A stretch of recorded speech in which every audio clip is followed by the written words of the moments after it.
You have some narrative in your mind that is so negative that when you look in the mirror, you see somebody worth trashing. You see what's wrong. You pick apart your appearance. And I want to reverse that, because here's the deal about self-confidence. Self-confidence begins with you. You realize the word self is in there, right? I can't give you confidence. I can give you a little boost. I can give you tools. I can encourage you. But confidence is forged in fire. It's something that's within you. And here's the thing I want you to realize about confidence. You are a confident person.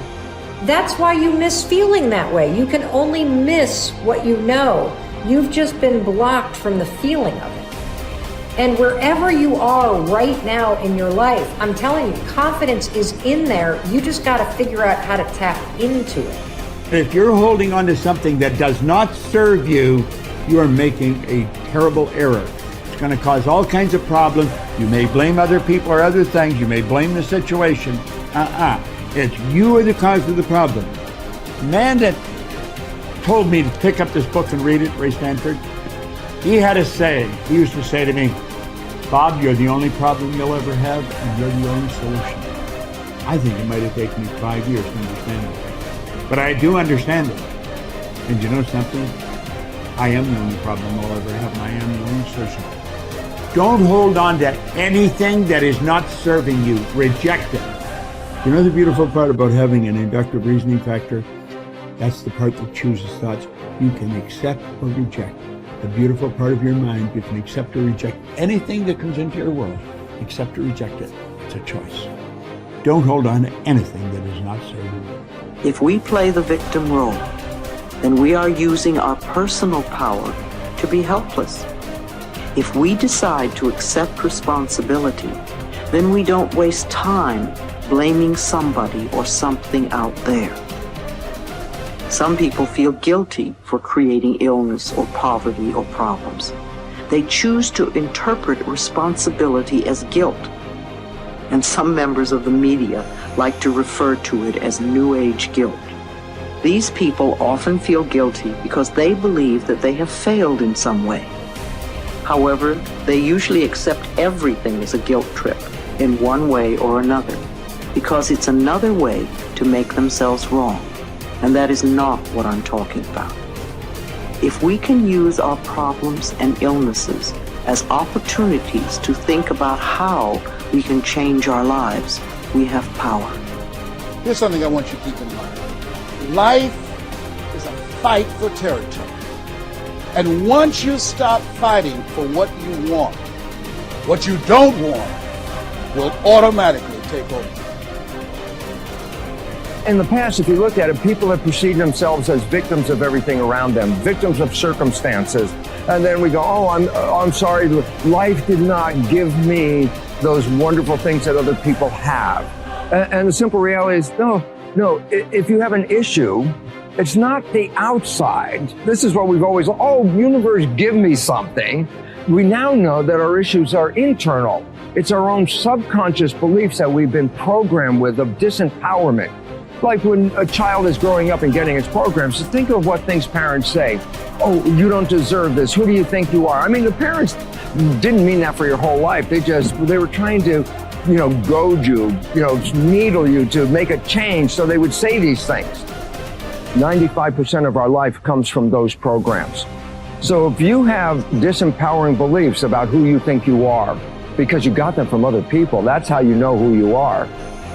These disempowering beliefs play 95% of the day in an average person's life. So I say, my wishes and desires, I want success, I want great relationships, I want all these wonderful things, I want health. I go, that's conscious mind, because conscious mind's creative. But as science reveals, only 5% of the day are we operating from our own personal wishes and desires. 95% of the day we operate from the programs that we got in the first 7 years. And if those programs, which psychologists have told us 70% are negative and disempowering and self-sabotaging, I say, good, apply these 95% of the day in your life, and you realize why your life is a struggle. It's not a struggle because the universe is not providing. It's a struggle because your own consciousness is not accepting. And this is where we have to change. And so getting control of your mind, taking charge of your consciousness is a way of overcoming those limitations. There are many different ways to take this control back in your life. And one of them is the ability to, like in yoga, for example, to be the master of your mind and not let it run the monkey mind. Let it run. No, I want this. Don't let this other one go. And so overcoming the old self allows us to become somebody else. And there is that period of transition. Yeah. I call it the void, where there's just not a lot happening. And you just got to be able to keep going and continuously get to the end of your belief, where most people stop. I just had a fabulous conversation with someone this weekend. Broke through to the other side, and now there's so much magic happening around this person, but she's worthy now to receive it. And that is the key, because the universe only gives us what we think we're worthy of receiving. So we got to become initiated into this and understand it. Thousands of years of programming that says that we have to change things matter to matter, in three-dimensional reality, and it will take time. But to begin to connect to that resource called the quantum field and create from the field instead of from matter, there's a lot of unlearning that has to go on. You have to really begin to mentally rehearse. Like, so you ask yourself at the end of your day, I do this every day. How'd I do? How'd I do today, bro? How'd you do? Did you do good? Where'd you fall from grace? What was it that caused you to go unconscious for the rest of the day? Like, what was that moment? Now, if you're a student of life, you'll begin to contemplate, well, it was that person that said that thing, then I reacted, or I got this email, or things didn't go my way, and I started feeling angry or frustrated or fearful. The next time that happens, how could I evolve my experience? Now, you may have to search for some answers of the best model to build, or you may actually have a long contemplation and start to go, God, the next time that happens, I think I'm going to do this, or I'm going to do that, or I'm going to plan my behaviors. And the act of closing your eyes and rehearsing what you're going to do begins to install the neurological hardware in your brain to look like you already did it. Now the brain is no longer a record of the past. Now it's a map to the future. And if you keep installing that hardware, the hardware will become a software program, which means you'll just start acting like a happy person. Why? There's no magic there. You installed the circuitry. So that's more important than the news. Right. It's more important than answering any email or any text. It's more important than talking about your past. If you want to enjoy self-confidence on the outside, you must practice complete integrity on the inside.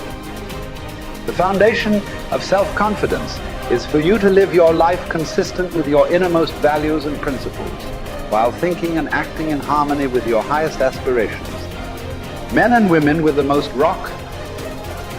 solid self-confidence are those who are absolutely clear about what it is they believe to be right and good and worthwhile, and who live their lives consistent with these values. Everything they do or say is an expression of their innermost convictions.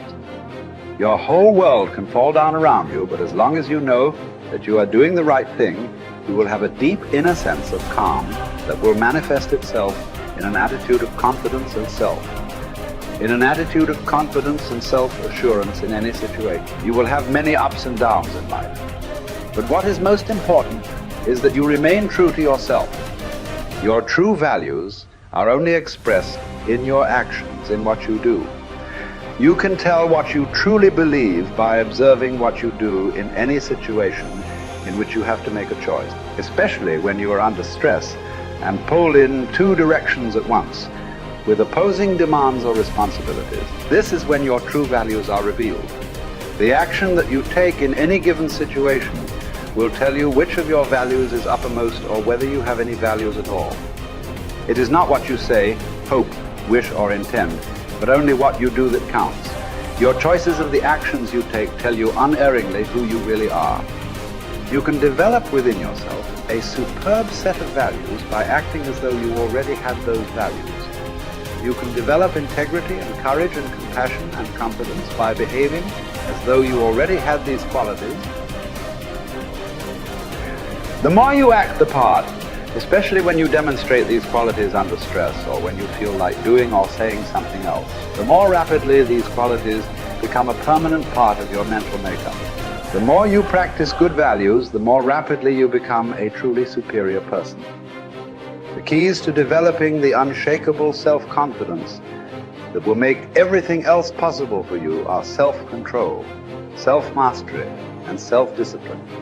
Self-confidence can come directly by behaving in a self-confident manner, but more often it comes indirectly by doing and saying the things and practicing the behaviors that lead to self-confidence.